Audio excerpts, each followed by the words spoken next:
O que é o reino dos céus? Você vê nas igrejas espalhadas por todo lugar pessoas tocando nesse nome o tempo todo, reino dos céus, o reino de Deus. E o pior é que você vê os pastores utilizando desse termo para os mais diversos significados. Você, por exemplo, vê o termo, o reino de Deus, o reino dos céus, sendo utilizado para designar a igreja, designar o ambiente religioso onde ali estão as pessoas. Você vê os pastores, por exemplo, dizendo muito nas igrejas que os fiéis precisam se engrenar mais no reino de Deus, elas precisam ter mais vontade de trabalhar pelo reino, trabalhar pela obra, e confundem então o reino de Deus com as agendas dessas igrejas, os afazeres, os trabalhos que se inventam ali no lugar. Tem a escola dominical, tem o culto de doutrina. Então você vê essa confusão, o reino de Deus como a agenda, as práticas, a rotina religiosa que existe lá no meio da igreja.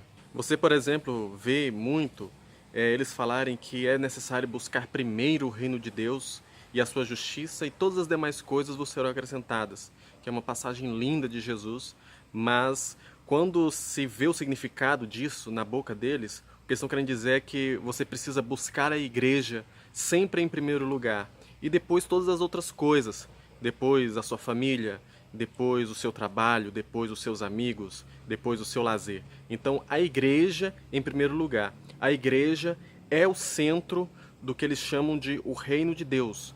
Tudo pela igreja e nada fora dela. Mas o que Jesus dizia realmente quando ele falava o reino de Deus ou o reino dos céus? Você vê Jesus numa passagem falando o seguinte, que o reino de Deus não vem com visível aparência. Ninguém pode dizer, ali está o reino de Deus, ou ninguém pode falar, vou tocar ali no reino dos céus, porque o reino de Deus, ele não é físico, ele não é material, ele não é um lugar, ele não é uma agenda, ele não é uma prática religiosa. Jesus diz que o reino de Deus está dentro de vós, significando dizer que o reino de Deus é, antes de qualquer outra coisa, é paz, amor, justiça, alegria no coração. Paulo depois vem dizer justamente isso, que o reino de Deus não é comida, não é bebida, não são coisas palpáveis, não são coisas palatáveis, tocáveis. Não, o reino de Deus é alegria, é bondade, é justiça, gozo, gozo em tranquilidade e em paz no coração. Isso é o reino de Deus. Então, quando Jesus diz a respeito do reino de Deus, ele está falando de uma condição existencial da pessoa, uma dimensão do coração. Ele está falando de aquele ambiente onde é possível você ter paz, alegria, tranquilidade. Quando você bota sua cabeça no travesseiro, que você consegue dormir tranquilamente.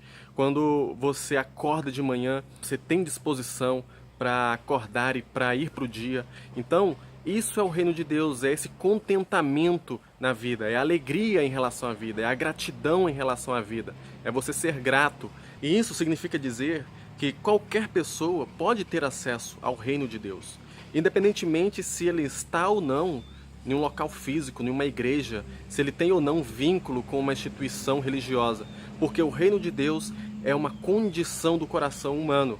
Da mesma forma, é bem possível que pessoas que estejam nas igrejas, que estejam tendo vínculos com a religião, elas, na verdade, não sejam habitadas de nenhuma maneira pelo reino de Deus, porque isso é importante dizer. Nós não habitamos o reino de Deus, é o reino de Deus que nos habita, como paz, como alegria, como tranquilidade, como descanso. De maneira que é normal que isso aconteça, que pessoas que estejam na religião, que estejam dentro das igrejas, estejam completamente vazias do reino de Deus, porque são pessoas extremamente depressivas, tristes, oprimidas, medrosas, são pessoas extremamente culpadas, com sentimento de obrigação para com Deus, que elas precisam sempre estar obrigadas aos seus ritos, às suas práticas, para poder agradar um Deus que nunca se agrada de nada, que é um Deus eternamente insatisfeito. De maneira que é impossível um ser humano ser habitado pelo reino de Deus nessas condições. Porque também, da mesma forma que o reino de Deus ele habita dentro do nosso coração, o inferno também não é um local físico.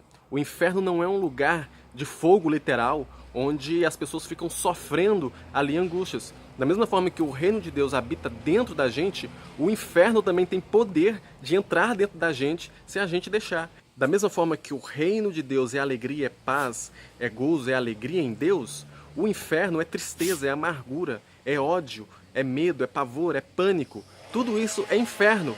Inferno que habita dentro do coração do homem. De maneira que tanto o inferno como o reino de Deus estão muito acessíveis ao homem. A qualquer momento, um ser humano pode cair no inferno existencial no seu coração. Mas também, da mesma forma, um ser humano, a qualquer momento, pode sair do inferno e entrar no reino de Deus, na paz, na alegria. Se ela primeiro compreender isso, que o reino de Deus é uma condição do coração do homem, que ela precisa nutrir todos os dias, nutrir com os seus bons pensamentos, nutrir com perdão, nutrir com boas atitudes para com o próximo.